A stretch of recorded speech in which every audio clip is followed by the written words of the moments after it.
本港上半年經濟增長達到5.1%，好過市場預期，失業率維持喺大約3.7%。不過，餐飲業仍然面對挑戰。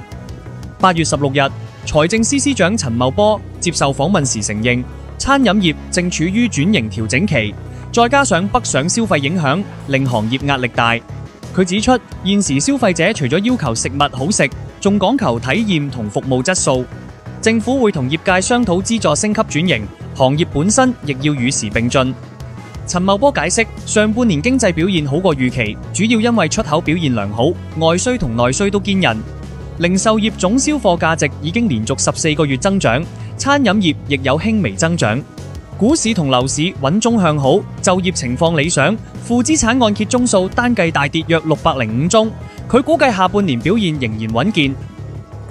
不過，陳茂波強調要審慎樂觀，因為美國息口走勢同中期選舉都可能帶來影響，但認為風險可控。佢提到，美國已降至本港第4大出口市場，心理影響雖大，但只要管理好金融市場波動，就能控制風險。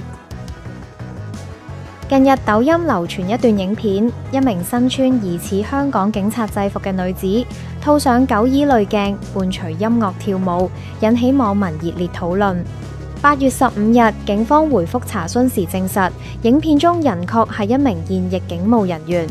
警方表示十分關注事件，已責成該人員將影片下架，並展開內部調查。警方強調，一向重視警務人員嘅操守同形象，如發現有違規行為，定必嚴正處理。據了解，該影片除咗顯示女子身穿警察制服，肩章編號被遮蓋，貼文仲附有太熱了，給你扇扇風字句。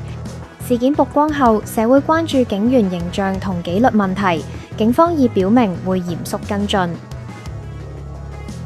8月16日，將軍澳發生交通意外，一輛7人車沿環保大道往工業村方向行駛，駛至新寶城對開時懷疑失控，車輛鏟上分隔露台後再衝前約80米，最終翻側橫臥路中。消防及救護人員到場，發現司機同2名乘客均清醒，3人受輕傷，其中1人送往將軍澳醫院治理。警方正調查意外原因，初步了解，有人報稱事發時扭胎過多導致失控。